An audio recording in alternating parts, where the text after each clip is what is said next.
female writers, and not just men. It's very bizarre. The danger about this kind of analysis, so we get it all backside about face. I mean, that we pick on subjects or books or fiction or non-fiction or poetry or whatever it is, primarily, I think.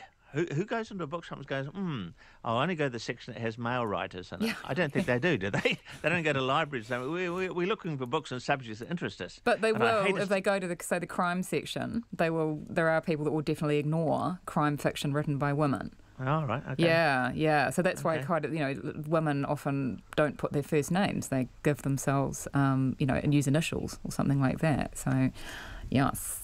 P.D. James. Yeah, exactly. In the Washington Post, neuroscientist Marianne Wolf cites a study of how we read now. The average person consumes about 34 gigabytes across various devices each day, 100,000 words worth of information, she reckons. 100,000 words worth per day. This is not good, though, according to Marianne, and I wonder if you agree with her conclusion. Neither deep reading nor deep thinking can be enhanced by the aptly named chop block of time we are all experiencing, or by 34 gigabytes of anything per day. So it's not so much the 100,000 words that you're consuming, because if you sat down and read a novel 100,000 words long, that'd be fine. It's the fact that it's broken up into a whole bunch of little mini sections. Is that the issue? And also that we skim and speed. We paddle quickly across the shallows and we only glance down where there are brightly coloured fish. But what happens, if it was the same if you were sitting down and reading the newspaper? Well, there's got to be at least 100, I don't know how many, 100,000 words in there. I don't know, probably not. But we read through that and we skim because we go from headline to headline. I mean, but people have done that for decades. Or did we sit down longer at the breakfast table and take more in the old days? Probably in the weekend, maybe, but you had to go to work. Yeah, I think you have to skim across the shallows. There are a lot of shallows about, as we know, in all sorts of areas. But, I think that's just a normal discriminatory process that you go for things that have depth and you look for, if you want analysis, you go for that. So I don't see that's a problem. No, I agree, actually, because, I think we are extraordinarily good at processing out, filtering out information. And we are tuned to looking for things. I don't know about you, but I always find sometimes when there's a capital Z in a piece of paper, I immediately go, is that about New Zealand? I think weird little things like that. So our brains are actually working, even though we don't know it, to filter the information and attach ourselves, be attracted to the things that we're interested in. Someone's giving us Agatha Christie as an example. As a riposte to men preferring male crime writers. Well, clearly, but yes, there are still men that would go to Michael Connolly rather than to, say, Tana French. American Ken Dart, just to end on another positive note, has sold his high country station to conservationists. He's donated a bike park to the Crown. This is apparently the top-notch private Wairoa Gorge bike park near Nelson, which is run by the Nelson Mountain Bike Club and apparently really well. And Doc's Northern South Island operations manager says Wairoa is an area of outstanding natural beauty. So a good result. A question before we go, do you fully understand the need to enter an outstanding natural environment and ride like heck through it? When I first met my husband, he was mountain biking, and I went on a trip with him followed it down a hill, and he said, "Oh, you sounded like you loved that." I said, "No, I was screaming in terror as I went." So no, I'm not big on it. Gary, last word? Well, I'd rather read National Geographic than I do any exercise at all. Or just sit there and say nothing with next to Bill Hammond in a field. That's right. Imagine it. Gary McCormick, Catherine Robertson.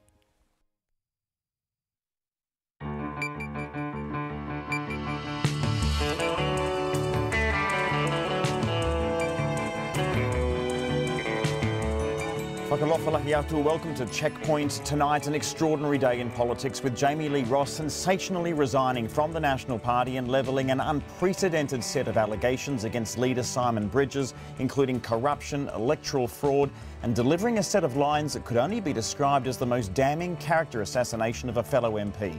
We've tracked down the family of the donor that hosted Simon Bridges for dinner and is at the centre of those explosive allegations. And ahead of what will be an historic by-election in Botany, we sent out our reporters to gauge the reaction of voters. There's also claims against Jamie Lee Ross tonight of bullying candidates in local body elections and complaints about him made to the highest levels of the National Party leadership. How did they react then? All to come on Checkpoint tonight. RNZ News at 5. Kia ora, good evening, ko Katrina Batanaho. It's been an extraordinary day at Parliament, with serious accusations of electoral fraud levelled against the National leader by rogue MP Jamie Lee Ross. But Simon Bridges has hit back against ranges of claims, denying any wrongdoing and describing Mr Ross as someone who's been lying, leaking and lashing out. Here's our political editor Jane Patterson. The whole dispute dates back to the inquiry Mr Bridges ordered into the leak of his travel expenses and then naming Mr Ross as the likely leak. In response, Mr Ross will quit the party, will quit his botany seat, and he detailed a range of allegations relating to Mr Bridges' conduct as leader and a breach of electoral law. He's taking a copy of a recorded phone call he says incriminates the National leader in relation to a $100,000 donation from a Chinese businessman to the police tomorrow. Mr Bridges says he has nothing to fear and welcomes a full investigation. From Parliament, Jane Patterson. Meanwhile, the wife of the Chinese businessman who Jamie Lee Ross claims donated $100,000 to the National Party says she wouldn't be surprised if the donation occurred. Mr Ross claims the donation was split into smaller parts to dodge donation declaration rules. Checkpoint visited Yi Kong Zhang's home in Auckland today. His wife Annie says he's in China on business and she didn't know if her husband donated the money, but says she wouldn't be surprised if he had. Ms Zhang also says she has in the past hosted Mr Bridges at her home for dinner. Mr Bridges denies any wrongdoing. The 71-year-old man on trial for raping 3 women and a girl nearly 50 years ago can be named as serial rapist Stuart Murray Wilson.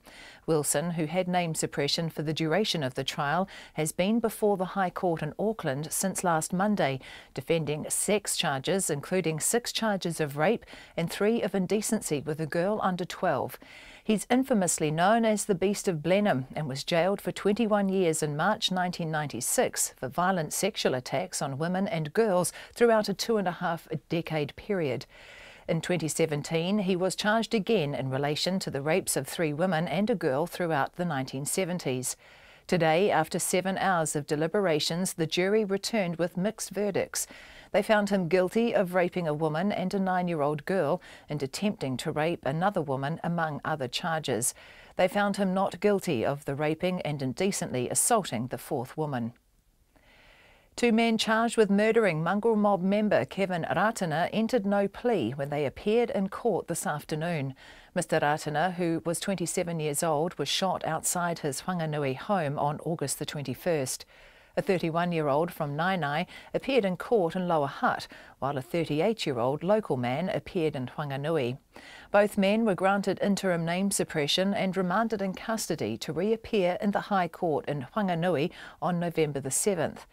The police say Mr Ratana was shot while leaving his Gonville home to go to the gym. 2 further shots were fired into the house where 4 adults and 2 children were taking cover. The police say the accused are both senior patched Black Power members. A mother with aggressive breast cancer says she needs better funded drugs to give her more time with her children. More than 100 women and other supporters turned out in Wellington today to deliver 2 petitions to Parliament. These are demanding funded access to mainly women with metastatic breast cancer to the drugs Ibrance and Kadcyla. 36-year-old Crystal Hecko says she had breast cancer for 2 years and now it's spread to her lymph nodes. She says she wants Ibrance so she may have more time with her children aged 3 and 5. It would mean a lot for them and for my family as a whole, getting to raise them and instilling values that I think that are important and just watching them grow up like how people in the 30s do, Crystal Hecko. 2 elderly people have been discovered dead in their Hawke's Bay homes almost 2 weeks after they died. Detective Mike Signal says the men, both in their 70s, died in separate unrelated incidents in the past 2 months. One man was found on September the 10th and another was found last Saturday. In both cases, the men were found by neighbours. Mr Signal says a post-mortem confirms one of the men had died from medical problems. The cause of the other man's death is yet to be confirmed. Turkish police have entered the Saudi Arabian consulate in Istanbul, where the high-profile Saudi journalist Jamal Khashoggi disappeared almost 2 weeks ago. The investigators are looking for evidence that he was killed there, amid media reports that Saudi officials are preparing to admit that he died in an interrogation gone wrong. The BBC's Mark Lowen reports. Almost 2 weeks on from Jamal Khashoggi's disappearance, Saudi Arabia is under increasing pressure to cooperate with the Turkish investigation. So today it allowed a joint team of officials from both countries to enter the consulate to search for answers. And Riyadh has begun its own internal inquiry after the claims that Mr Khashoggi was killed and his body dismembered. The White House too is engaging more, sending the Secretary of State Mike Pompeo to Riyadh. Mark Lowen in Istanbul. It's 5:05. Sport, the Māori All Blacks coach Clayton McMillan admits it was a surprise to be able to name Blues loose forward Akira Ioane in his end-of-year tour squad. Ioane has been part of the All Blacks environment for the past 12 months, and McMillan assumed Ioane wouldn't be available for the Māori tour of North and South America, as he'd be on duty with the All Blacks in Japan and Europe. While McMillan welcomes Ioane's experience, he says it's important for him to show he should be in the All Blacks. He's going to be a significant boost for our team. He's well aware of his strengths, and we'll welcome him into our fold with open arms. You would expect that all of those All Blacks that come into the environment who have been exposed to a high level of rugby will bring that experience back into the Māori All Blacks. So he may have a leadership role, but equally we just want him to express himself and put himself back in the picture for the All Blacks. Clayton McMillan. Both the defending women's and men's champions will return to defend their titles at the ASB Tennis Classic in Auckland this summer. Current women's world number 9 Julia Gerges of Germany and men's champion Roberto Bautista Agut of Spain have confirmed their entries. Gerges' standout performance this year was at Wimbledon, where she reached her first Grand Slam semi-final before falling to 7-time Wimbledon champion Serena Williams. The New Zealand NBA basketball star Steven Adams is in doubt for the opening rounds of the new season. The Oklahoma City Thunder play defending champions Golden State in Oakland tomorrow, but are set to be without Adams, who has a back injury. That's the news. A shake-up in National. This is one of the most extraordinary ugly episodes we've seen in New Zealand politics for a long time. And today it's going to get uglier, and it's going to continue to be ugly for a long time. Change urged in elite sport. I hope that for the youth that are coming through the cycling ranks, that they don't have to ever feel bullied or in an inappropriate environment. And a royal edition announced. It will be just as big as William and Kate's baby. I mean, we will all be camped outside the hospital waiting for the announcement and waiting for the baby. We think it will be huge. Capturing it all. Morning Report with Guy and Espiner and Susie Ferguson. Weekdays from 6. Then on 9 to noon, what are the pathways to industry for graduates with science degrees? And after 10, historian Dan Jones and artist Marina Amaral on breathing life and colour into iconic photographs. Join me, Catherine Ryan, on 9 to noon after Morning Report on RNZ National. Met Service weather through to midnight tomorrow in the west from Northland to Kapiti, also Coromandel, Taumaranui and Taihepe. Partly cloudy. The odd light shower mainly about the ranges and the west coast, becoming fine south of Taranaki tomorrow afternoon. Bay of Plenty, Taupo, Gisborne and Hawke's Bay, fine weather. Wairarapa and Wellington, mainly fine today, cloud increasing tomorrow with a few spots of afternoon rain. Bulla and Westland, cloudy periods and isolated light showers. Nelson, Marlborough, Canterbury and Otago, excluding Clutha, mainly fine, morning cloud tomorrow with a few spots of light rain south of Kaikoura. Clutha, Southland and Fiordland, partly cloudy, occasional rain about Fiordland and the south coast, spreading elsewhere at times tomorrow. Westerly gales developing about the south coast and Stewart Island this evening. And the Chatham Islands, occasional showers, rain for a time tomorrow. It's 9 minutes past 5 and you're listening to Checkpoint.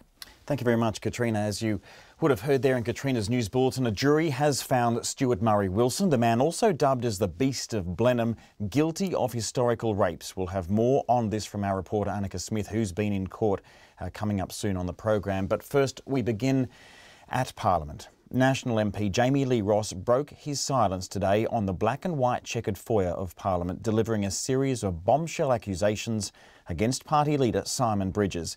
The claims include corruption, electoral fraud, underhand tactics by the party's leadership, and he says Mr Bridges is no longer fit in his mind to become Prime Minister. He said Simon Bridges and Paula Bennett forced him to take leave 3 weeks ago when they sprung harassment accusations against him and acted as judge, jury and executioner. He says their actions caused his mental breakdown.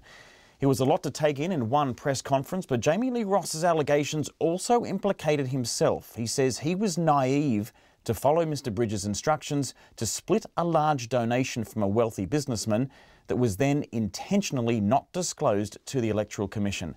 Jamie Lee Ross talked about how internal party polling has shown Simon Bridges' rating has fallen to negative 27%.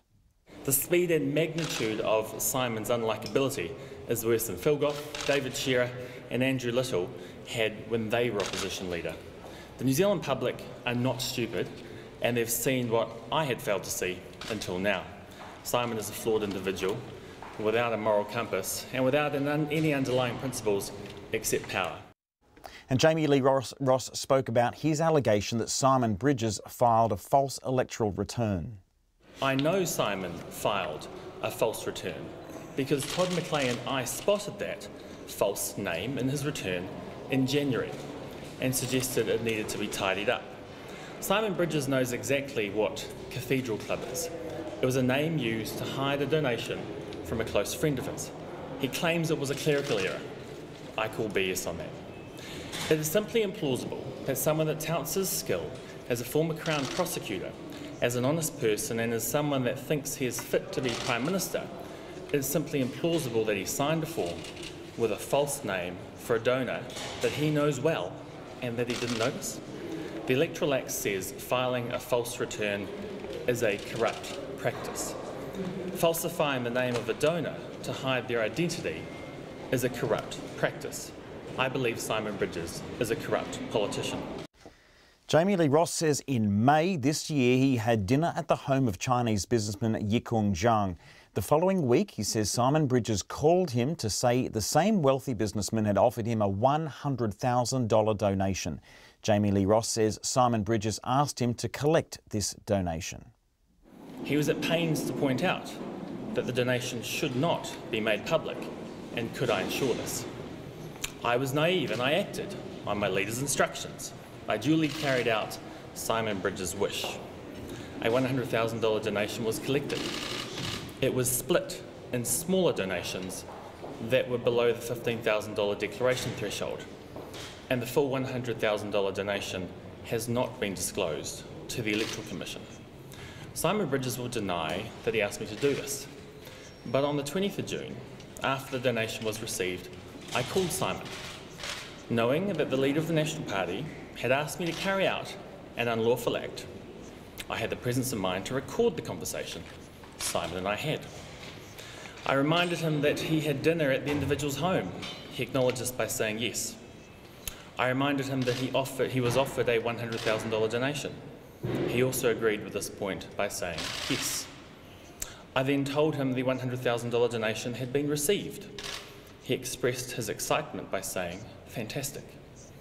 I then asked him what he wanted done with the donation, and we discussed how to tell Party President Peter Goodfellow. We also discussed Simon having promised to have dinner with the Chinese businessman at Simon's own home in Tauranga in the future. I'm not proud that I didn't have the courage to speak truth to power back then, but now I have the clarity to understand that multiple breaches of electoral law by Simon Bridges is not acceptable. Now, Jamie Lee Ross says he will visit the police tomorrow to lay a complaint and play them the phone recording he was just referring to. The National Party President Peter Goodfellow says he can find no proof of the accusations and assertions made by Mr Ross.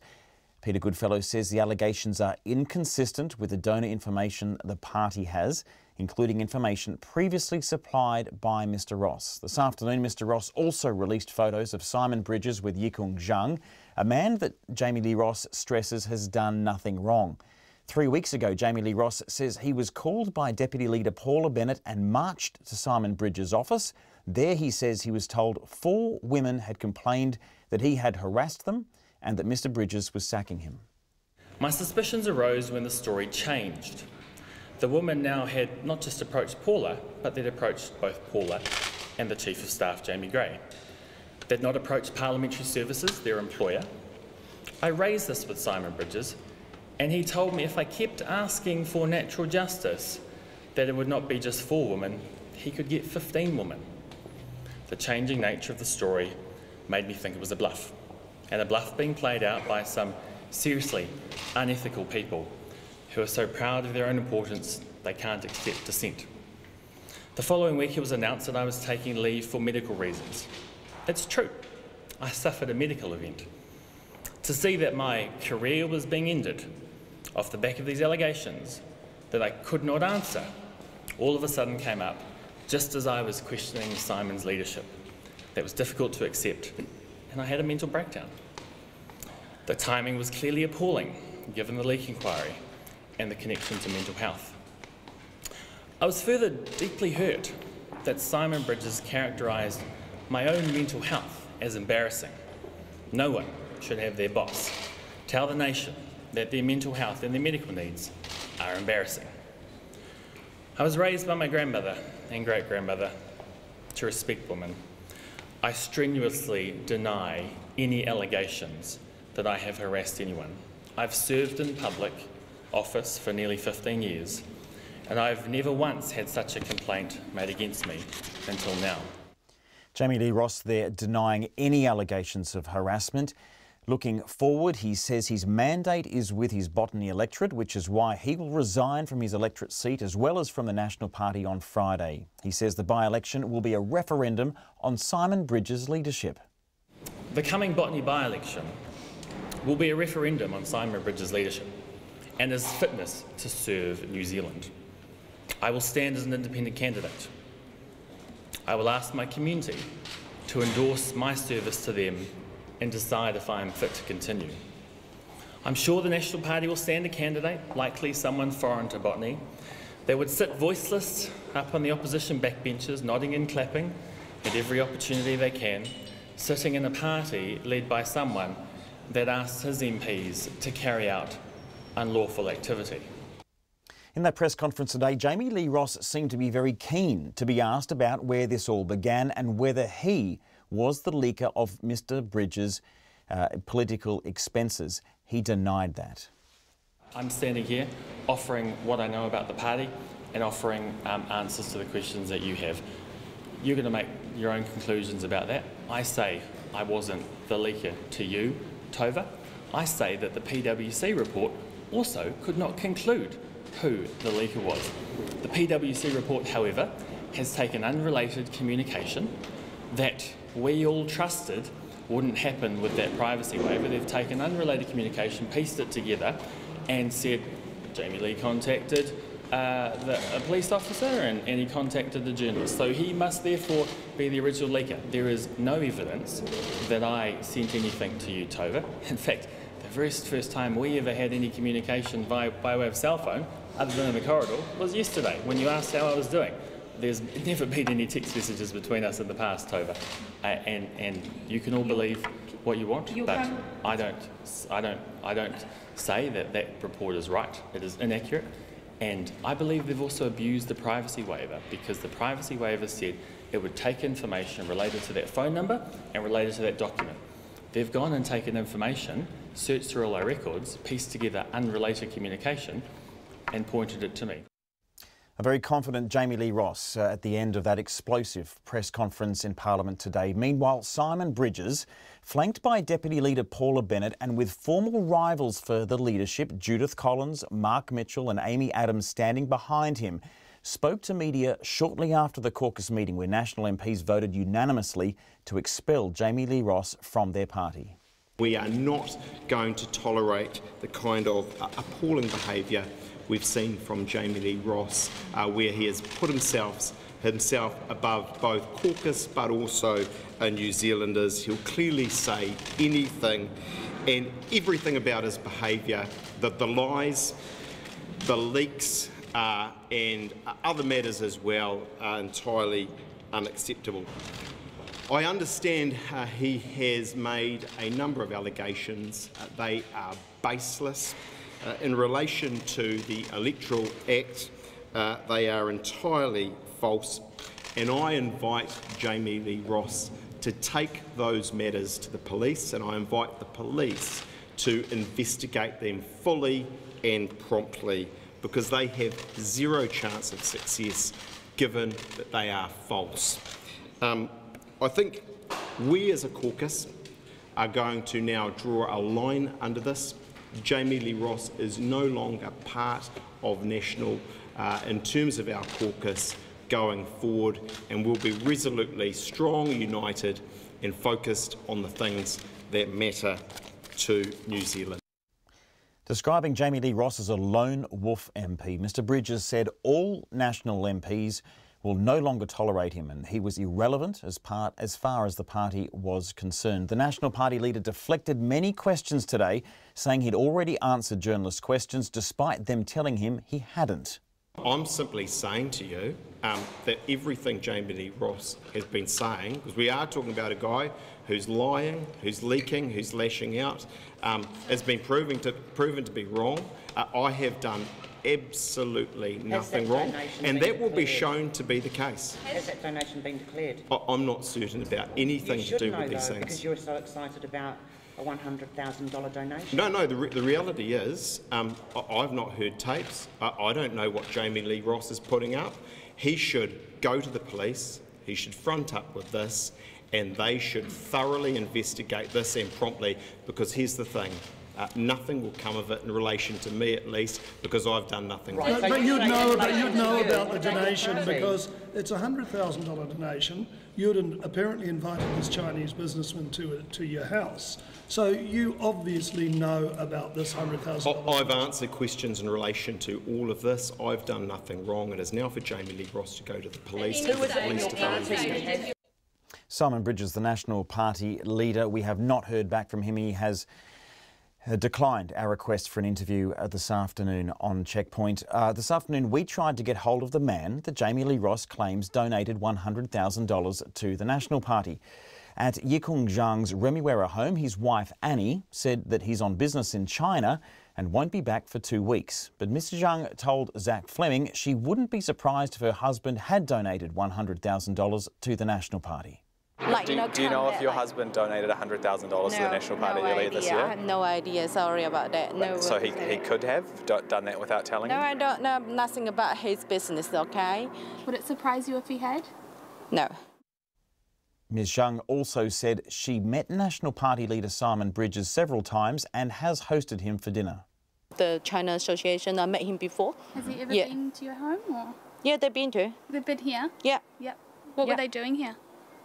Dinner.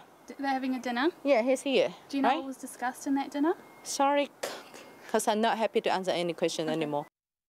Now, that was Annie Zhang, the wife of Yikung Zhang, whom Jamie Lee Ross says donated $100,000 to the National Party, which was then split up into smaller donations to avoid declaration rules around donations. Now, when it comes to Simon Bridges versus Jamie Lee Ross, a litany of allegations obviously are flying on both sides. Mr Ross claims the National Party leader accused him of harassing several women, but Simon Bridges refuses to provide any more detail on that. This afternoon, the chair of the Howick Local Board, David Collings, said he felt compelled to warn voters of Mr Ross's behaviour during the 2016 local elections, after the expelled National MP announced today he will seek a fresh mandate at a by-election. Jamie Lee Ross's wife was running for the Howick Board chair at the time. But Mr Collings, the incumbent, beat her out. Well, we sent Checkpoint's very latest special recruit, Lisa Owen, to track down David Collings. He told Lisa even he was intimidated by the MP for Botany and complained to the National Party about him. I know personally of probably 3, possibly 4 of my members that were bullied and threatened, and such to the point where I had to actually contact the manager of the National Party and just say, hello, your MP's, you know, he's out of control. It's inappropriate for a member of Parliament to be, you know, to be trying to influence local board members. We're in local government, we're part of the council, we're duly elected, we have decisions to make, and it's not a place for an MP to be putting their nose in. I see it no different of ringing up the members and saying, oh, it'd be really good if my wife's company won the contract. It's no different. All right, there's a lot to unpack there. So when you say it's bullying or threatening, in what way? Oh, there were threats about people's political careers and their employment. What, that they would go nowhere politically if they didn't do what he wanted? Nowhere politically. Threats of your career will be over. Don't take on. You're going to war with my family. A phone call about I can't believe you're throwing your political career away. Those kind of things. Really, but just the nature of it. Because you wouldn't support his wife. Yeah, not me. I never even got contacted, but the other members, yeah, because they wouldn't support his wife. Yeah. Politics can be pretty rough and tumble, though, David. So how was this different from the normal argy-bargy that you associate with politics? This was intense, and Mr. Ross's behaviour. I mean, the people that it's hard because I see him on as you mentioned, the interview. He's cool, calm, and collected. He's done nothing wrong in his mind, but there's sort of a background to that. If you know him, he's very intense. Are you saying he's got a darker character underneath? My goodness me, yeah. Well, like I say, I was privy to a conversation where he called a member and basically said, "I can't believe you're throwing your career away," in like a Darth Vader voice. It was like Freddy Krueger or something. It was just, and you don't make calls to people like that. I think he might have tried to see her as the weakest link because she's got aspirations in the National Party and she's a great supporter, and I think he felt that he could use that to intimidate her, and the fact he's an MP, he's in a position of power. He was at the time probably the mid whip. He wasn't quite the senior whip, so he's getting up there. Look, I mean, I'm not saying I'm afraid of the guy. I stand up to the guy and I'll challenge him to a debate any time. There's no issue there. I'm not physically afraid of him. But even I, as someone that's 50 odd, been around 20 years in local government, kind of feel a bit intimidated. He's an MP. I don't know. He knows for a young woman to be in that situation, I don't know how she survived. It's not right. I can take it. I'm big enough and ugly enough to deal with it. But a young woman with a young family, you don't make threats like that. You say you complained to someone within the National Party. Who did you complain to? I think I rang Greg Hamilton. Greg Hamilton? Yeah, sorry, I know another person, Hamilton. I keep getting mixed up. Who I think is the manager of the National Party. I think I had a couple of conversations. We had text messages. What did you say in those messages and conversations? I rang him and I said, look, Jamie Lee is talking to members about his wife being the chair, and I said, hey, look, not a problem. If the members want to decide that and they want his wife as chair rather than me, I'll just accept that. But the way he's going about it is intimidating. He's threatening members. This is not appropriate for a member of parliament to be doing it, particularly when the case is it's his wife. And what was their response to you? Look, Greg committed to do something about it, so I was hoping that would be solved. I'm not sure, maybe 3-4 days, a week later, I had to contact him again because he was still berating the members, and I think the member, the text message being, oh look, I spoke to Jamie Lee last week. I thought this matter was resolved. So obviously he felt like he'd talked to him, told him to pull his head in, but all right. Yeah. Jamie Lee Ross is seeking a mandate from this electorate. He's resigning from Parliament and he's going to go to a by-election. So he's going to ask people to support him. What's your response to that? Oh, look. One of the reasons I'm coming out here today is to let the people of Botany know exactly what his past is like. I certainly can speak to the harassment of a young woman from not a sexual way, but harassing her for support, and what I've just talked about. So I certainly can compound that. People listening to this will say, why didn't you say something earlier? If his behaviour was that bad and he was an elected MP and you were an official as well, didn't you have a responsibility to speak up earlier? Well, as I say, he put out a full-page ad about all sorts of things about me, claiming all sorts of things. I created a toxic environment where board members were encouraged to criticise the council staff and all sorts of things, all sorts of allegations. So you felt intimidated by him? There's about 5% truth in there, and everything else is distorted, So I did. I mean, he's powerful. The main thing I would say is just for people to be a bit wiser and do their homework. Certainly, if he's going to stand for election against as an independent, what does he think? He's Winston Peters or something? That's the chair of the Howick Local Board, David Collings, talking to RNZ's Lisa Owen about complaints that he made to the National Party leadership over allegations of bullying levelled against Jamie Lee Ross. It's approaching 5:30. Greg Hamilton, mentioned there by David Collings, has not returned our calls today. Checkpoint has also tried repeatedly today to reach Jamie Lee Ross for comment in regards to the allegations raised there by Mr Collings. Now, a few minutes ago, he told our producer in a text message that he had addressed the claims in his stand-up to the press this morning. Here's what he had to say. My wife resigned from the Howick local board. There was a local board team that I was the campaign manager of. A majority of that team decided that they wanted my wife to be the chair of that board. And like I was the party whip at the time, or a party whip at the time, I was the campaign manager. I was suggesting to candidates for that local board that subsequently got elected that, well, we have a team, you make a decision as a team and you stick by it. And so I was suggesting to some of those members that they should go with what the majority decision was. And by the way, how political parties work is, I'm finding this out myself, how political parties work is if you buck what the party wants or what the team wants, then that usually doesn't end particularly well for you when it comes to a subsequent election. And so they could characterise it as bullying if they want. I'd say I was the campaign manager for a team and I was asking them to carry out what the majority wanted. Does this undermine your suggestion, though, that this is a smear from Simon Bridges as leader when some concerns or reports predate his time in the job, that this goes back until... I was the party whip. By definition, I put pressure on MPs and other politicians to toe the party line. Just so happens that was a local government election, and it just so happens that it was quite personal because my wife was a member as well. And so it is natural for someone to question the actions of what I was doing as a campaign manager when it was my spouse involved. She made a tough decision to resign from that local board and suffered the consequences of reputational damage. I would say to you, however, Sam, that the subsequent central government election, my majority increased. So my local community looked at everything that was on the table. It was a year before the election. They made a judgment and they gave me an increased majority. So I'm comfortable with my actions with regard to the Howick local board.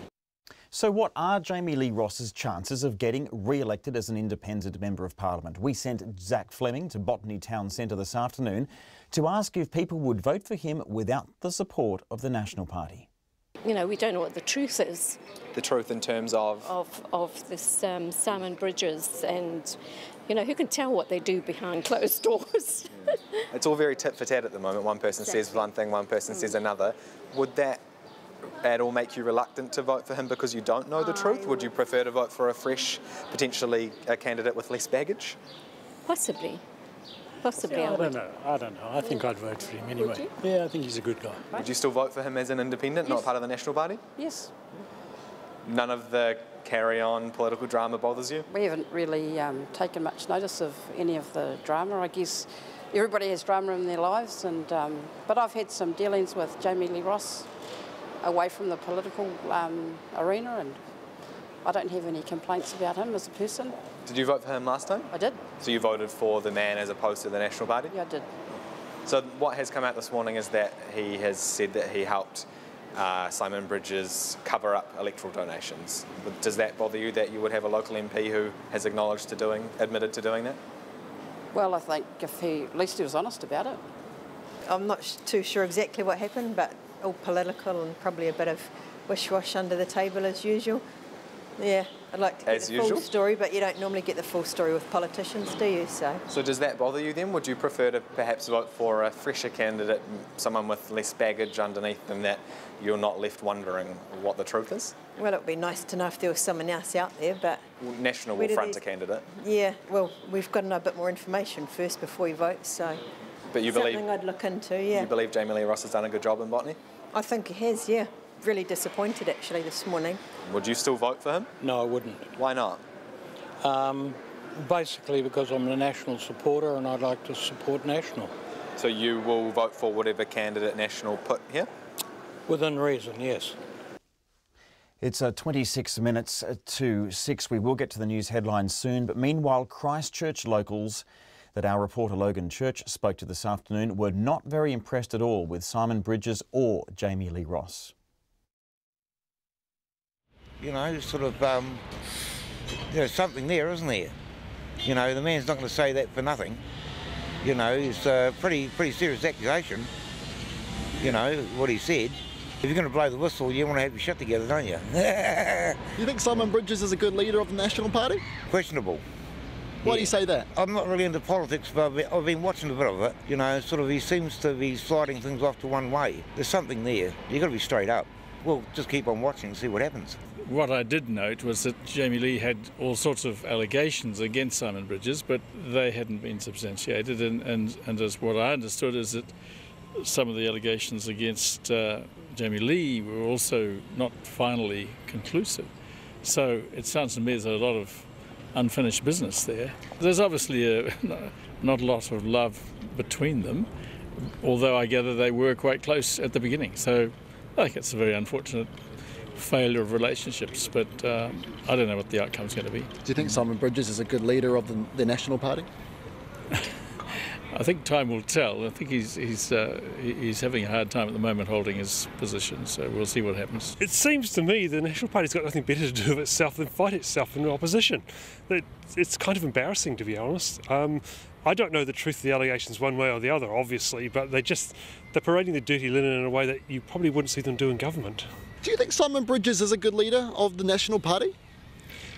He's a visible leader. Is that the same thing? The trouble with being in opposition, in my view, is that you haven't really got a lot to do. If you're not attacking the government, the only lot you're left is attack yourselves, and that's what they seem to be doing. I mean, the Labour government can point to a massive surplus in the last week or so, wasn't it? $5 billion. It's kind of hard to make any headway against that kind of money, even if it is a legacy effect. So I think he's doing the best he can, but I think they're just too busy infighting. And that never looks good to anybody, no matter how good a leader he is. Who do you believe? I'm not going to say. I don't really know if I believe either of them, frankly.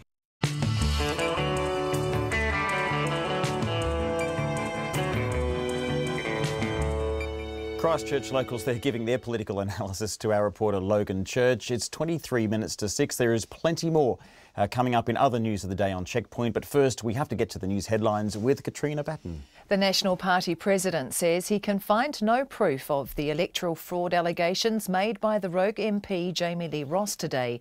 The Botany MP has accused the party leader, Simon Bridges, of instructing him to pick up and split a $100,000 donation from a businessman in order to avoid the party declaring it.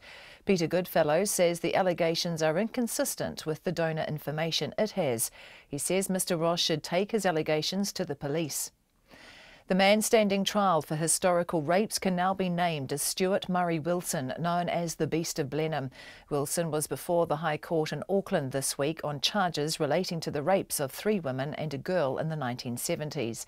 A jury has found him guilty on 2 rape charges and 1 charge of attempted rape.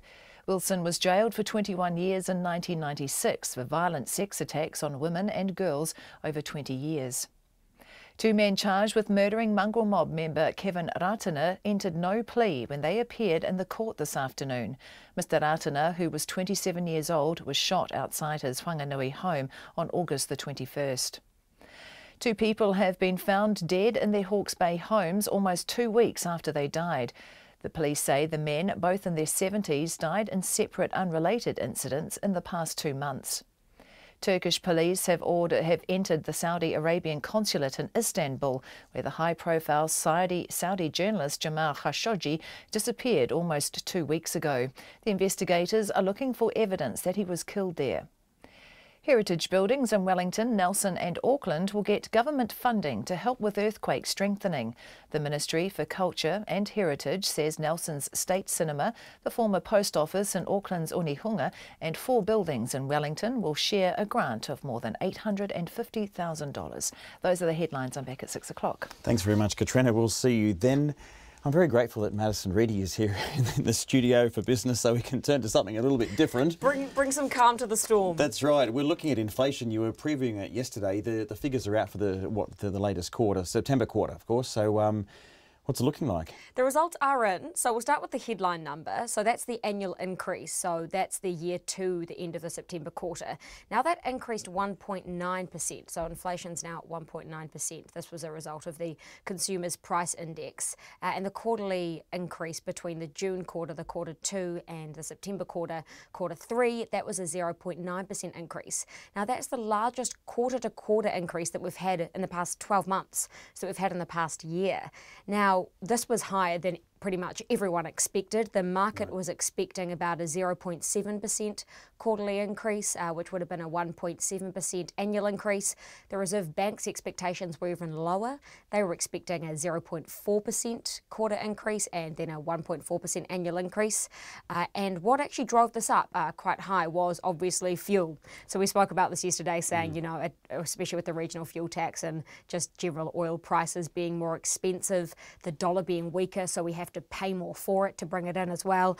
Excuse me. All of those factors have just lended to an increase in inflation. So this was the 4th consecutive quarterly increase in fuel. So it started rising in about December last year. Nationwide was a 5.5% increase. Obviously, Auckland was the worst hit there with a 9% quarterly increase. And when you compare interestingly, the North Island and the South Island, obviously the North was a bit worse hit. They came in at about a 6% island-wide increase compared to the South Island's 4% increase. You mentioned the Reserve Bank there. How are they reading it? What's their reaction? We don't know. So they put out their own core inflation measure today, which was 1.7%, which was higher than their expectation, but they are keeping quiet on this until they release their next monetary policy statement in November. But we have had a lot of talk from economists today, and they say that they expect the Reserve Bank to look through the fuel prices, to not take too much notice of that and try and avoid all the jargon around that. They think that they will keep the official cash rate, the interest rates, on hold at their record low at the moment, which is 1.75%. So that's expected, but we do think that they will increase it in 2020. And what the Governor, Adrian Orr, says about what that will look like, whether or not that will be an up or a down change, we'll have to focus on that commentary, we think. Okay, staying on theme, how's the New Zealand dollar? New Zealand dollar had a bit of a burst, actually, following this consumer price index today. So it was nearing about 66 US cents around lunchtime when we looked during today. There was lots of action from Singapore and London buying up our Kiwi. So we're now buying at around 65.7 US cents, slight drop there, 92.2 Australian. And when I last checked, it was just under a hair of 50 British pence. The NZX closed down 0.4%. That's about 35 points to finish at 8,803 points tonight. Great. Thank you very much. Madison Reedy there with the very latest in the business world at 18 minutes to 6. To health news, women with advanced breast cancer went to Parliament today to beg the government to fund new drugs for the disease, and quickly. They say it's disgraceful and unfair that unless they can afford the costly drugs themselves, they'll miss out. Our health correspondent Karen Brown was there and filed this report.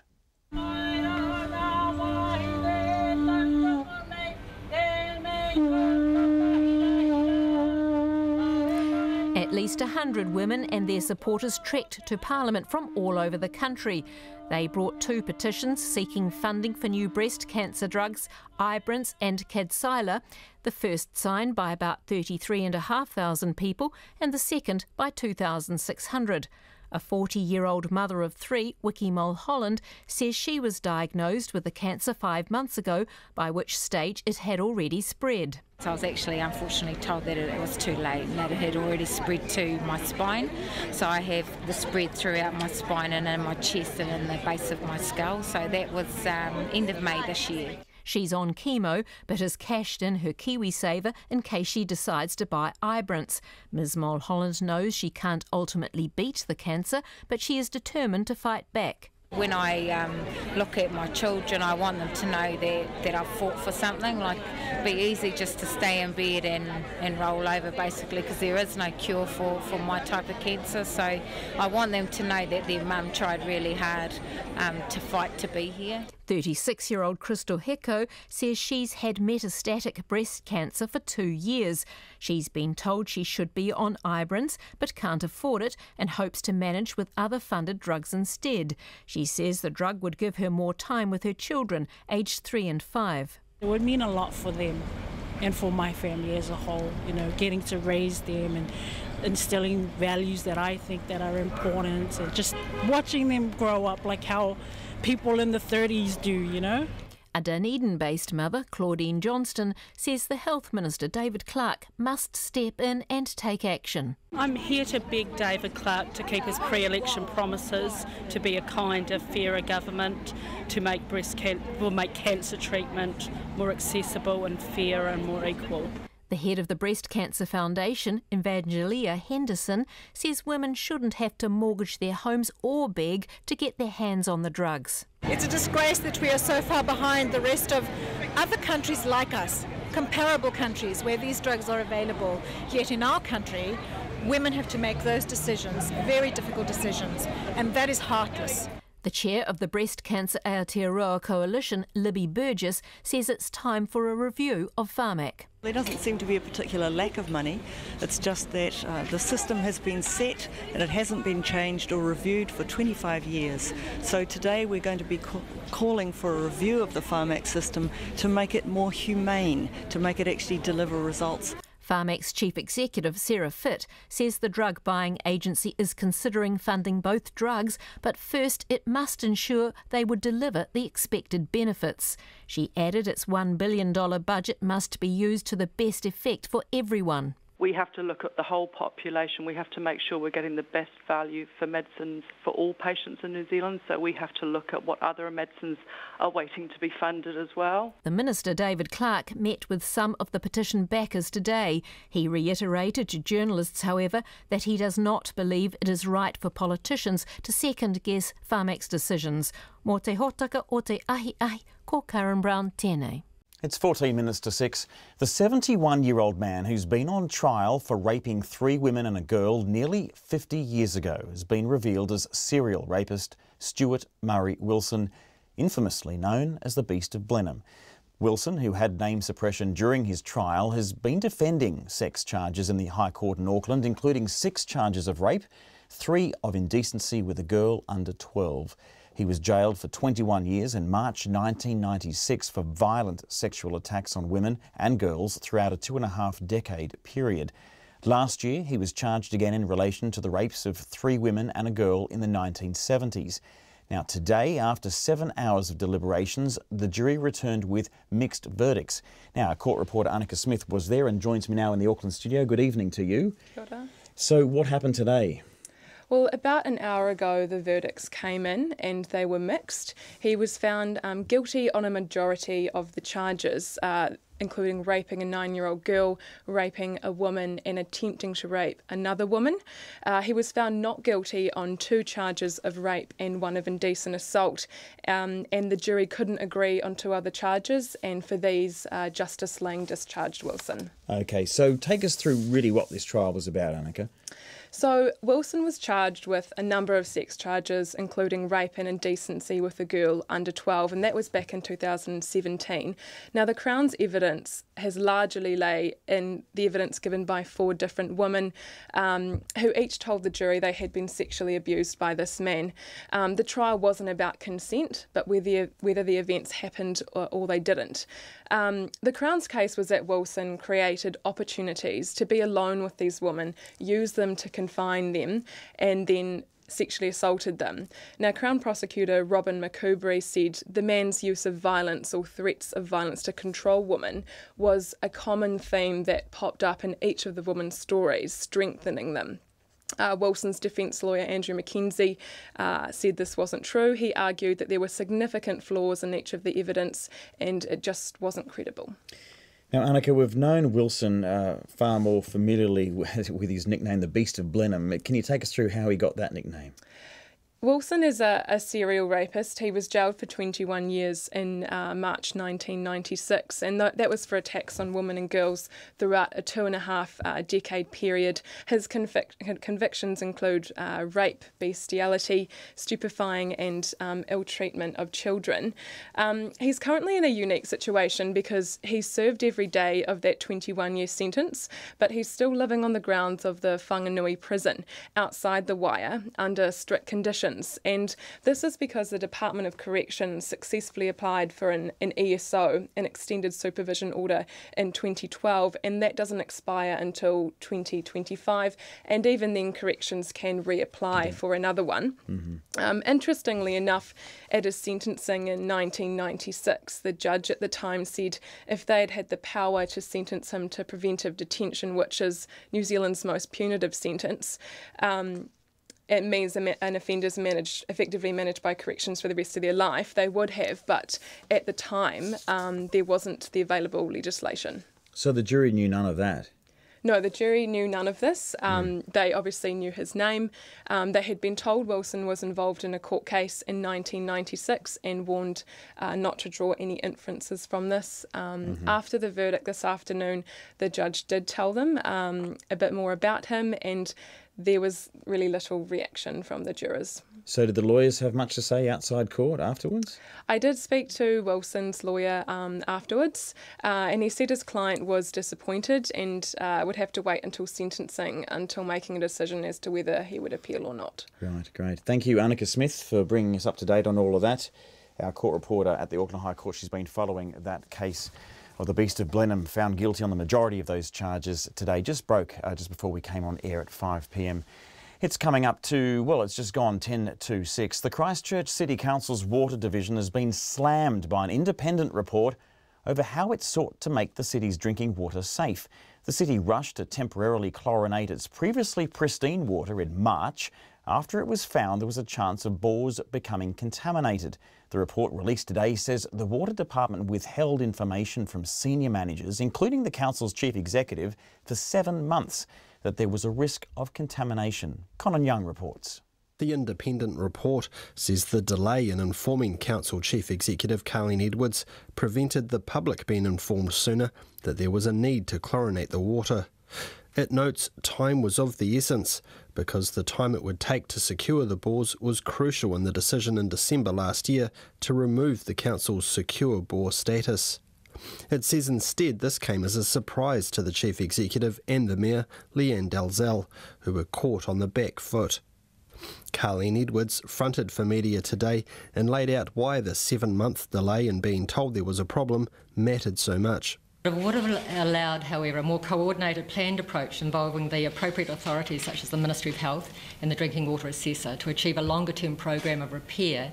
And more importantly, we could have taken time to explain to our community so that they could better understand the choices and decisions that needed to be made. So I'm really sorry that we didn't have that opportunity to talk to our community before that decision was made. Despite this, Carleen Edwards says the head of Three Waters, one of the council's biggest departments, John Mackey, is safe in his job. Well, it's disappointing that that would happen. I don't know that that is a... No, I wouldn't agree that that's dysfunctional. People were trying to work and resolve issues. My expectation is that people would raise issues of concern and risks.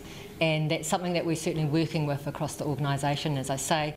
The detailed report was only released to media 30 minutes before the press conference with Carleen Edwards.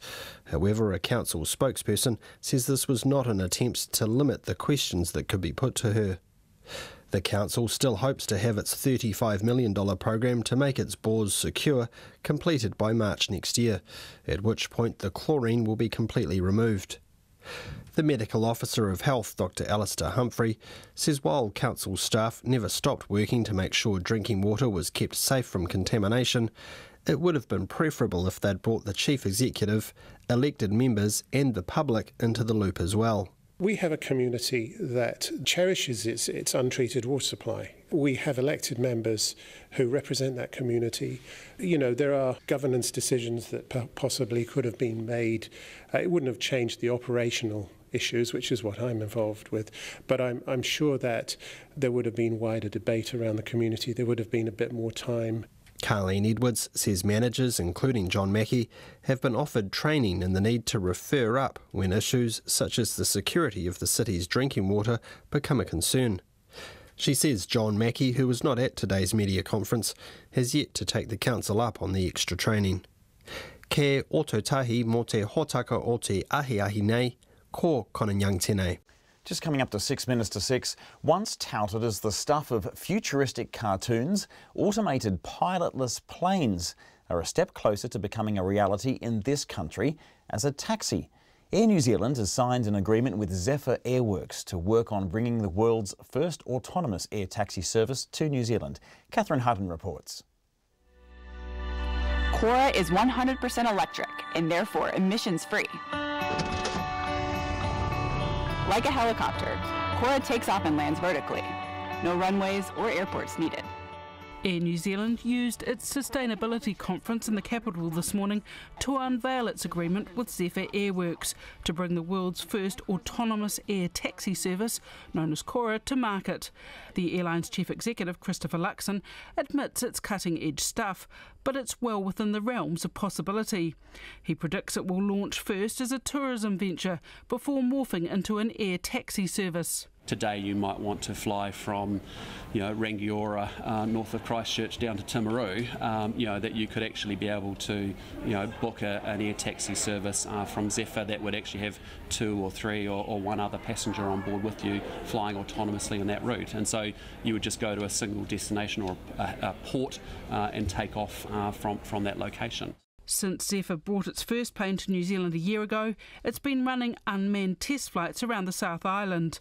2 prototype planes are currently flying, with a third expected in the new year. But Zephyr's national director, Anna Kominick, says unlike the Jetsons, it won't provide a door-to-door service, instead operating in specified air corridors. You'll still have that last mile to your house. You won't be necessarily landing on your roof, but given that the average commute worldwide is 76 minutes, our aim is to bring that right down to about 20 minutes. She says it will cost about the same as a taxi and save time. If it sounds far-fetched, Norway has committed to switching solely to electric cars and domestic planes by 2035. Christopher Luxon says while that's an ambitious goal, New Zealand is in a unique position, given that 90% of its electricity is generated from renewable sources. In the short term, Air New Zealand is working at offsetting carbon credits, but longer term Mr Luxon admits the options are limited. When we look at the sustainability challenge we have around carbon, there's some quite limited options that we have in terms of there's no big biofuel generation plant that's available for us right now. We hope to keep working on those issues for the long term.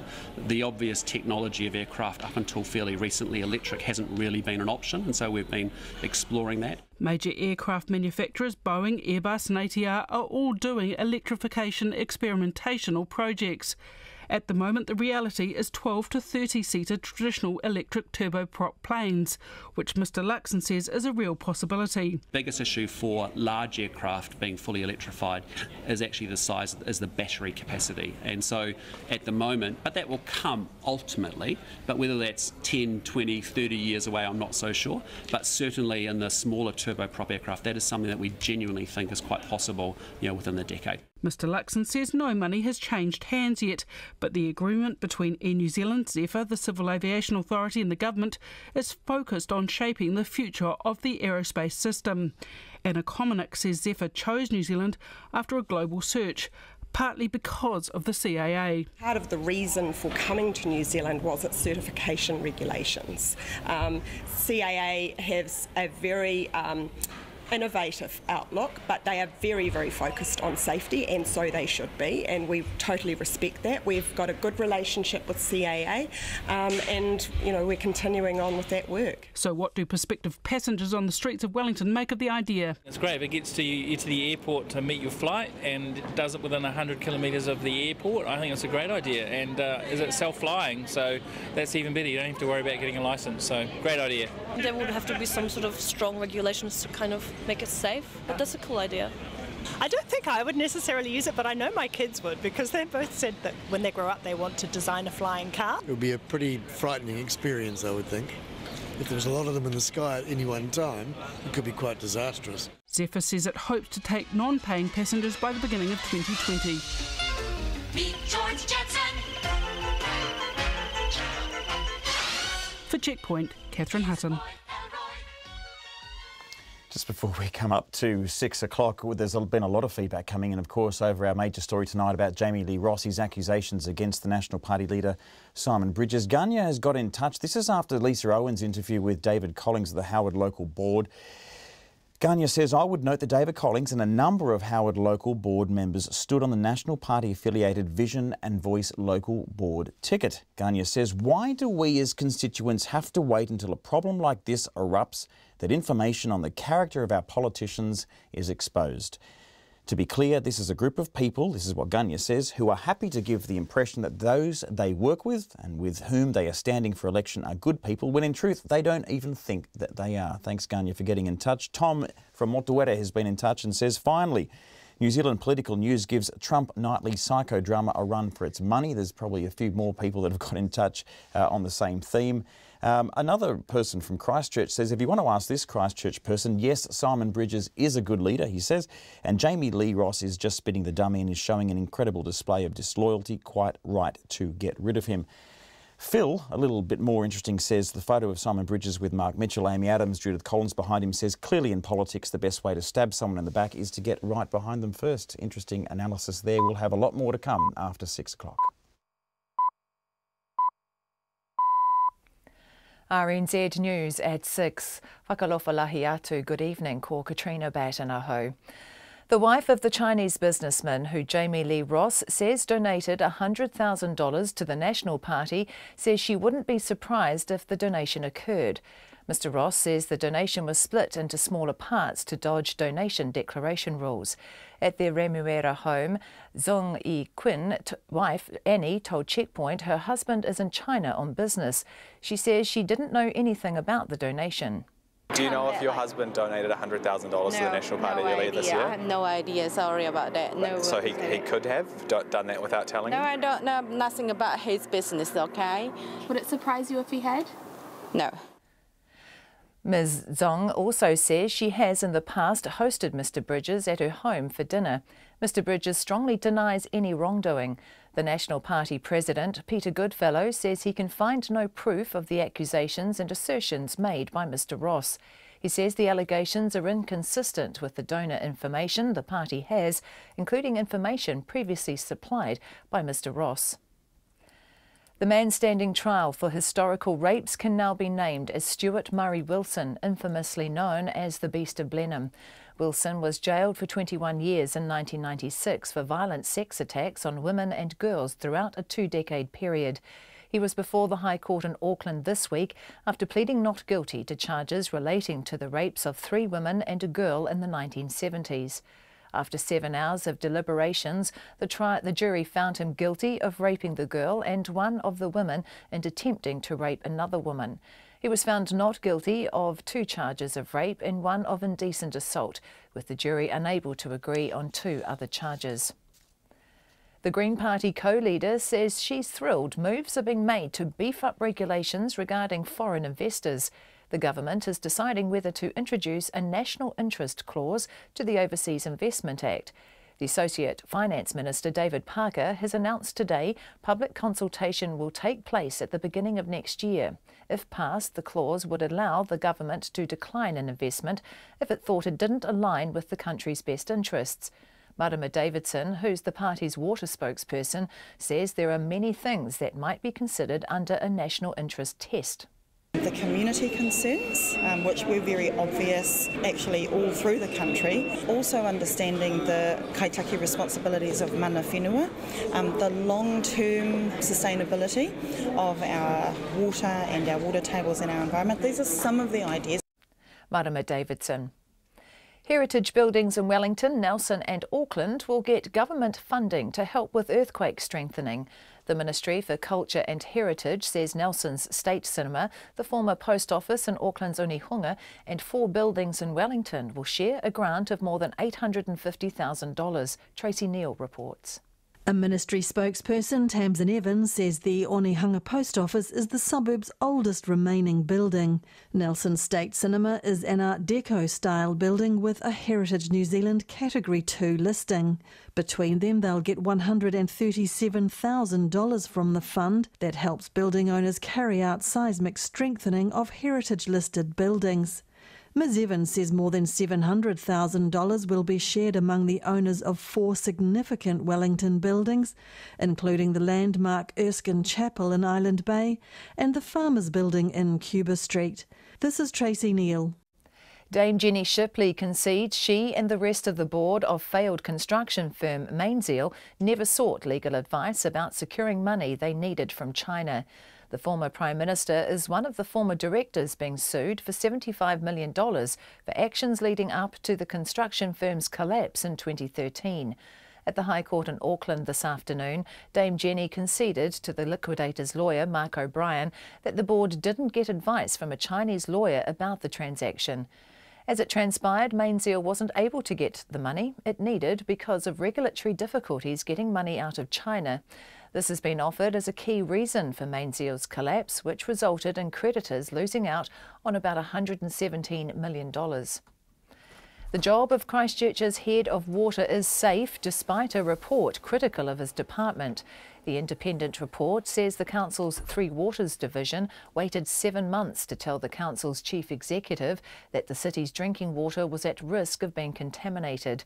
The city rushed to temporarily chlorinate its water in March after its secure status was removed at the end of last year. The report says the delay prevented elected officials from informing the public sooner and from starting the important work of securing bores in a timely fashion. Despite this, the council's chief executive, Colleen Edwards, says the head of Three Waters, John Mackey, is safe in his job. She says he and his managers have been offered training in the importance of referring matters to her. It's 6:05. Sport. The Australian cricketers will be chasing their first series win in Asia since 2011, when the second test against Pakistan starts in Abu Dhabi tonight. The Australians fought back in the opening test to salvage a draw. Captain Tim Payne was encouraged by their effort last week and says his new-look side is ready to embrace the challenge. Not many people gave us a chance over here, which is a great opportunity for us to prove people wrong, and a great thing to keep driving us. So we're trying to get better every day, and if we manage to play our best, then maybe that is possible. The Australian skipper Tim Payne. The Maltese football club Valletta are behind the power play to prematurely end Usain Bolt's bid for an A-League contract. ESPN says Valletta have offered the Jamaican sprint star a 2-year deal to spearhead their charge to the Champions League. Bolt's 2 goals for the Central Coast Mariners in a pre-season game last week seem to have been the catalyst for the Maltese side's interest. Des Hasler has confirmed a possible reunion with Manly, the National Rugby League club he coached to 2 premierships. Hasler has met with the embattled Sea Eagles as they search for a new coach after Trent Barrett tendered his resignation amid a feud over training facilities. And Ronnie O'Sullivan has branded the venue for snooker's English Open a hellhole and claims it smells of urine. The 5-time world snooker champion says event organisers are cutting corners at the Crawley venue, which he claims isn't up to standard. That's the news. Tonight on Nights physicist Sean Hendy joins Brian Crump in the studio. On the menu is Heisenberg's uncertainty principle and the 2018 Nobel Prizes in Physics. In the sampler, Nick Bollinger reviews a powerful personal set from Anika Moore, and there's more. And in Worlds of Music, Trevor Reiki has an interview with Rob Ruha, whose unique style of music that he's coined Haka Soul has been performed and embraced around the world. Join us for Nights after the news at 7 tonight on RNZ National. Met Service weather through to midnight tomorrow in the west from Northland to Kapiti, also Coromandel, Taumarunui and Taihape, partly cloudy. The odd light shower mainly about the ranges in the west coast, becoming fine south of Taranaki tomorrow afternoon. Bay of Plenty, Taupo, Gisborne and Hawke's Bay, fine weather. Wairarapa and Wellington, mainly fine today, cloud increasing tomorrow with a few spots of afternoon rain. For Bulla and Westland, cloudy periods and isolated light showers. Nelson, Marlborough, Canterbury and Otago, excluding Clutha, mainly fine, a morning cloud tomorrow with a few spots of light rain south of Kaikoura. Clutha, Southland and Fiordland, partly cloudy, occasional rain about Fiordland and the south coast, spreading elsewhere at times tomorrow. Westerly gales developing about the south coast and Stewart Island this evening. And for the Chatham Islands, occasional showers, but rain for a time tomorrow. It's 6:05 and you're listening to Checkpoint. Thanks very much, Katrina. In an extraordinary day at Parliament, the Rogue MP Jamie Lee Ross delivered a firestorm of a press conference resigning from the National Party and accusing its leader of corruption. Simon Bridges has rejected all claims of wrongdoing, saying the Botany MP is lashing out, lying and leaking. But now the police are being dragged into the matter. Mr Ross says he'll lodge a complaint with them tomorrow. Mr Bridges says bring it on. Here's our political reporter Craig McCulloch. No one knew if Jamie Lee Ross would turn up today to Parliament, where the National Caucus was meeting to consider his expulsion after he was named as the source of the leak of Simon Bridges' travel expenses. But while the caucus was still huddled behind closed doors, the Botany MP, who says he drove to Wellington from Auckland overnight, suddenly appeared alone to front the waiting media. He announced he'd quit the National Party, quit Parliament, and he was doing his best to take Simon Bridges with him. Simon is a flawed individual without a moral compass and without any underlying principles except power. I can no longer serve in a political party led by a corrupt politician. In his sudden media conference, Mr Ross laid out a series of explosive allegations. He says in May, Simon Bridges asked him to break the law, telling him to hide a $100,000 donation from a wealthy businessman, Zhang Yukun, by splitting it up into smaller amounts. Jamie Lee Ross says he's going to the police tomorrow and taking with him a secret recording of a phone conversation with the national leader about the donation. The leader of the National Party asked me to do something that was unlawful. I should have spoken up earlier. I should have said earlier this is wrong. I didn't. I was naive. I was following the instructions of the leader. I'm sorry for that. This is a guy who's lying, who's leaking, who's had appalling behaviour, and he's now lashing out. Simon Bridges denies any wrongdoing. He fronted the media after the caucus meeting, flanked by his deputy Paula Bennett and his 3 one-time leadership rivals, Judith Collings, Mark Mitchell and Amy Adams. But Mr Bridges also wouldn't answer any questions about that donation, saying he'll leave it to the police. Jamie Lee Ross has made a bunch of allegations today about a bunch of things that are entirely baseless. He now needs to go to the police. That's where this should be. The police should thoroughly and promptly investigate it. It will result in nothing because I've done nothing wrong. The bitter showdown between one-time friends comes after a sustained hunt to find who leaked Mr Bridges' travel expenses. An inquiry released yesterday was inconclusive, but said all evidence pointed towards Mr Ross. Mr Ross denies it. He says he's being forced out of the party because he's questioned and criticised Mr Bridges' leadership on the basis of his terrible internal polling. My dramatic internal falling out with Simon Bridges is why I am now the target of a campaign to push me out. And Mr Ross says that campaign ramped up several weeks ago, culminating in him taking health leave due to a mental breakdown. He says Mr Bridges ambushed him, accused him of harassing 4 separate unidentified women, but provided no details about the claims. He told me if I kept asking for natural justice, that it would not be just 4 women, he could get 15 women. The changing nature of the story made me think it was a bluff, and a bluff being played out by some seriously unethical people who are so proud of their own importance they can't accept dissent. There's serious matters there, but I'm not going to comment on those today. Jamie Lee Ross says many others in National share his concerns about the leadership, but the MPs today unanimously voted to expel him, and Mark Mitchell is unsympathetic. We're not going to miss him from caucus because of his behaviour. It's been deeply disloyal, actually not just to Simon but to the whole caucus and to the party, to our broader membership, so we're not going to miss him, no. I'm drawing a line under Jamie Lee and moving on. I'm not wasting my time. But the unfolding nightmare for Simon Bridges isn't going away quite so easily. Mr Ross's resignation will spark a by-election in Botany, and Mr Ross says he'll fight to stay on as an independent. That alone will keep the messy allegations in the spotlight for some time to come. Atu iti whare parimata mō te hōtaka o te ahiahi, ko Craig McCulloch.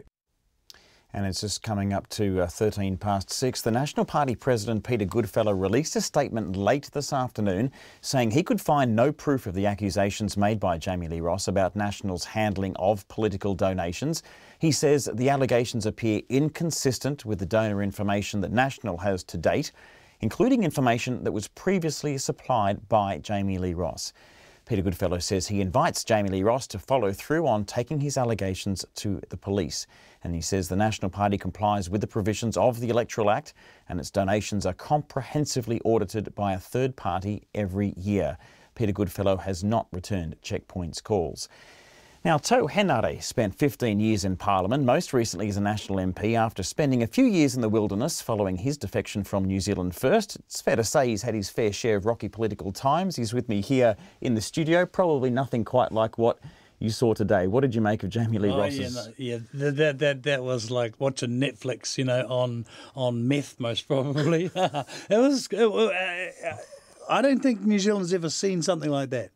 A stand-up like that, and a politician unleashing and it's really vengeful stuff too. It's I'm here and I'm going to get back at that leader, and I'm going to take him. I'm going to take him down. It was a takedown. Now, that takedown, as you described it, happened with no one behind Jamie Lee Ross, and that was because all of his colleagues were in caucus, all gathering together to vote against him and expel him from the party. Simon Bridges walked out of that meeting. He fronted the media with a lot of supporters around him, or people that did go against him for the leadership bid. But what did you make of his response to Jamie Lee Ross's allegations? Look, I think they were... He's right in some respects that he's got to wait for Jamie Lee to front up to the cops and put everything on the table. I just thought it was not as strong as I would have liked. If it was me, I would have fronted up and said, right, we're not listening to any more of this. He's gone. I think he could have been a bit harder. Was he too quick to say, we want to draw a line under this, we are all united? He said all the 55, apart from Jamie Lee Ross, voted against him. Some of these people are your former colleagues. Have you been in touch with them? Have you got your finger on the pulse in terms of just how united or disunited this party is? Oh, no, they are not. They are united. They'll rally around Simon, but only as long as the polls stay reasonable. If this goes on, and it's likely to go on, then there may be some angst with a couple of people. You don't think that his leadership is mortally wounded here? As of 6 o'clock tonight, no, I don't. But that could change rapidly. You're keeping your eye on the polls? Yeah, I think that a lot of people will be keeping an eye on the polls, and a lot of people will be keeping an eye on what Jamie Lee does next. Because I remember the swirling allegations against Dover Samuels. And that basically ended his 5 minutes as Minister of Māori Affairs. None of the allegations were true, but they were allegations, and Clark thought that she would be better rid of him as Minister of Māori Affairs, and let's move on quickly. There's a lot more to come on this. There's a lot of unanswered questions. If Jamie Lee Ross is right here in telling the truth that he was not the initial leaker, it means, doesn't it, that there is another member of the National Party caucus that is suffering from serious mental health issues and needs that support. What do you make of this? What I would say is the guy with the mental issues was on TV this morning at 11 o'clock, as far as I'm concerned. He's the leaker. In the PwC report, it doesn't say so, but it alludes to the fact that he's most probably the most likely leaker. But we're not talking about that anymore. Nobody's talking about the leak anymore. We're talking about a guy that months and months ago started recording conversations with the leader basically in an entrapment style conversation with the leader, and he was planning this ages ago. That's what I get from the takedown this morning. This has been like a concerted effort by Jamie Lee to get as much crap on Simon as possible for this date. If that crap, as you described it, sticks, though, I mean, and the polls go down. Yep. I mean, how long has Simon Bridges got? Let's say I give him to the end of the by-election, and I don't know when that's going to be. I don't know, 8 weeks. Right. In that case, who takes over as the leadership of the leader of the National Party? Crosby, now you're asking me to get the lotto numbers. There are a few budding ones behind Simon Bridges. Well, they all were there. They were all lining up behind him today. Look, if in my opinion, in my really humble opinion, if the Nats want, if Simon goes, if the Nats want to take it to Labour, like really take it to Labour, there's only one candidate as far as I'm concerned. JC. She's the girl, Crusher. And I'm not saying that because I like her or anything like that. Hell, I like Simon. But she may be the one thing that can really not only galvanise the caucus, but also galvanise the 35 to 40% core support of National outside. and then she's only got to build on that other 5-10%. Very unpopular in her own party at the moment in caucus, but that could change. Now, finally, in the meantime, Jamie Lee Ross will sit effectively as a crossbencher. After all these accusations today, how destabilising will that be in Parliament for Simon Bridges? Well, it's only till Friday. He goes on Friday. I doubt very much he'll get a question in the House. He may. But if he wins this by-election as an independent... He ain't going to win. He ain't going to win. He's going to get his backside kicked from here to botany, basically.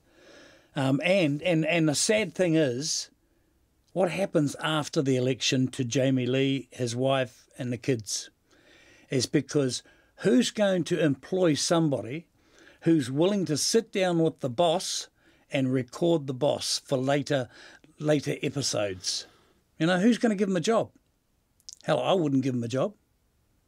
We'll have to leave it there. But thank you very much, Tau Henare, for your political analysis there. Someone who's very experienced in politics and how these things work. A few predictions there as well from Tau Henare. We'll see how many of them may come true in the following days and weeks. It's just coming up to 6:20. Dame Jenny Shipley, someone obviously also very highly involved in politics in the past, conceded that she and the rest of the board of failed construction firm Mainzeal never sought legal advice about whether they'd be able to secure money they needed from China. Mainzeal continued to trade and take on expensive contracts with the understanding its parent company would bankroll the New Zealand operation. Matthew Tunison has been in court. While the country's attention was on her former National Party colleagues in Wellington, Dame Jenny faced a full day of scrupulous questions in the High Court at Auckland. The former Prime Minister wasn't shy of correcting her inquisitor, the lawyer Mark O'Brien, on his assertions about the actions of Mainzeal's directors in the lead-up to its 2013 collapse. She strenuously argued that the board was confident it would be financed by Mainzeal's parent company, Rashina Pacific Limited, or RPL. I had no reason to believe that was a possibility because everything that directors said to me was that they would find ways to continue to support Mainzeal. All right, so we accept, or you accept, that it's possible that RPL might have decided not to fund repayment of the debts. Now, let's go back into... I didn't say that, sir. As it transpired, Rashina wasn't able to provide Mainzeal with the finance it needed because of regulatory difficulties getting money out of China. Mainzeal's directors didn't know they'd face these issues and therefore struggled to get the company out of the red. After some toing and froing with Mr. O'Brien, Dame Jenny conceded they didn't get advice from a Chinese lawyer about the transaction. I have said to you we did not engage a Chinese lawyer to comment on the instruments that EY and other legal advisors had designed and put in front of us. The fact was, said Mr. O'Brien, any promise from Rashina that it would provide the cash Mainzeal needed was meaningless. They gave you what is in effect a useless piece of paper. I most certainly disagree with that. Right. And so let me ask you this. Do you accept that Rashina LP was a company of no financial substance? No, I don't agree with that. Dame Jenny was unwavering in her position that the Mainzeal board had acted entirely appropriately and maintained that her biggest concern was for the company's creditors. There are always risks in a business like this when it's in transition. And there were risks around the fact that Mainzeal had lent out $44 million of its cash to its parent group and hadn't been repaid. There was no risk at that stage in the minds of directors that the substance of the assets couldn't support the repayment of that. When Mainzeal collapsed, it owed creditors more than $117 million. In another development today, it was announced that one of the defendants, Sue May Kwan, has reached a settlement with the plaintiffs. In Auckland, for Checkpoint, Matthew Tunison.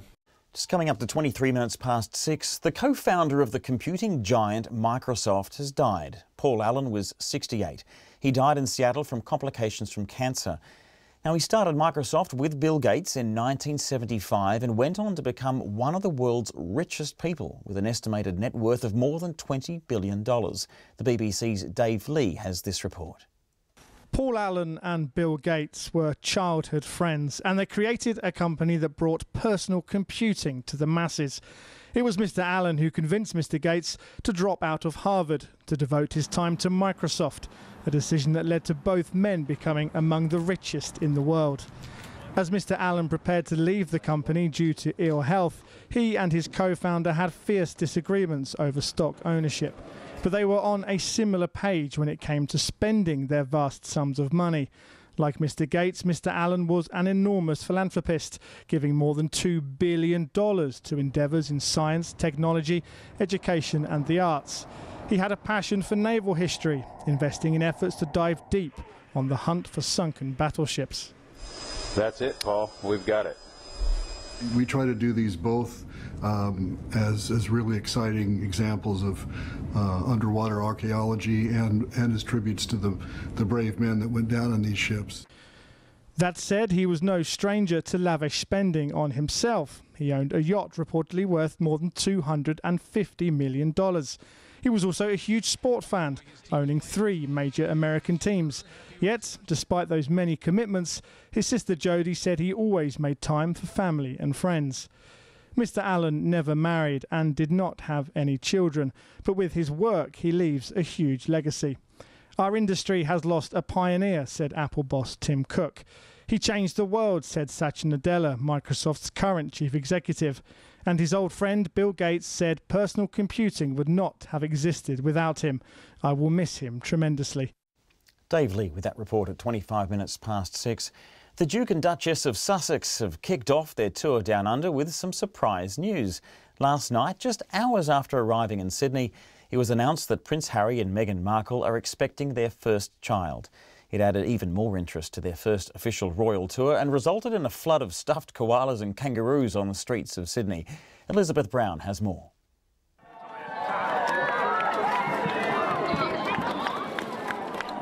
There was clapping and cheers as fans stood 10 deep outside the Sydney Opera House for the Duke and Duchess's first official walkabout of their 16-day South Pacific tour. Some had arrived before dawn to get a good spot. One fan said she was very excited by their baby news. Oh, they're just an amazing couple. They're just a couple of goals, aren't they? And Meghan Markle's just beautiful. We just can't wait to see what she's wearing today and hopefully see the little bump. Earlier, the couple embarking on their first official day of their tour met with the Governor-General, Peter Cosgrove, and were given their first baby gifts, a stuffed kangaroo and a pair of baby Ugg boots. The Prime Minister, Scott Morrison, said it was special that Harry and Meghan had shared the news about their baby in Australia. Well, let me get the pleasantries, deal with those first. Congratulations to the Duke and Duchess of Sussex.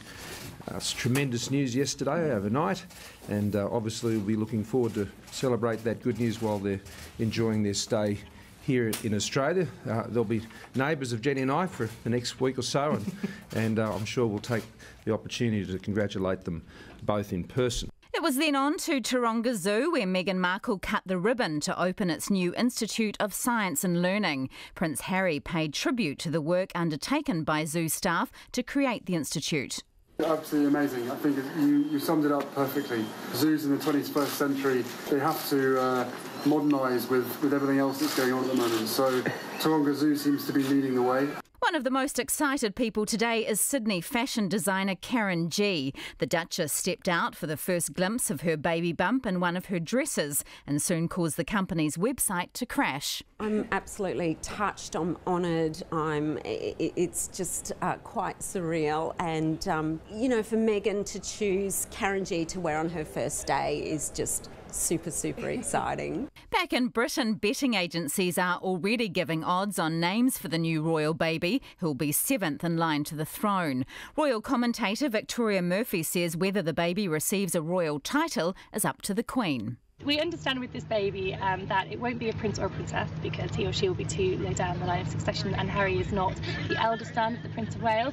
However, we understand this baby, if it's a boy, will be an earl, and if it's a girl, will be a lady.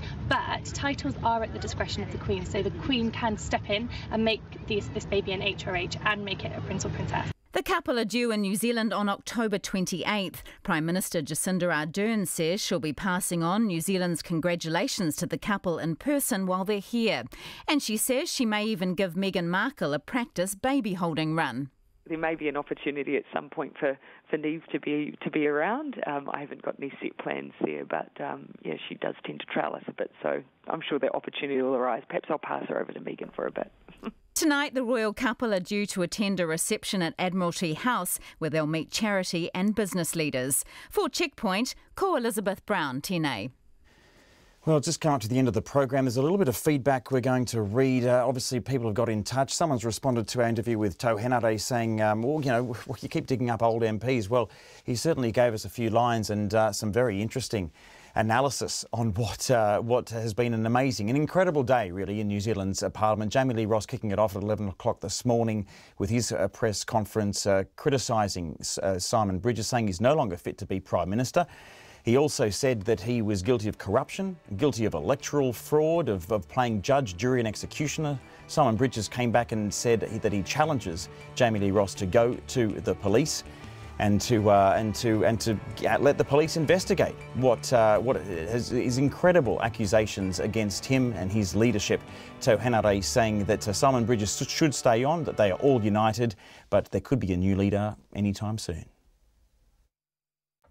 RNZ News headlines at 6:30.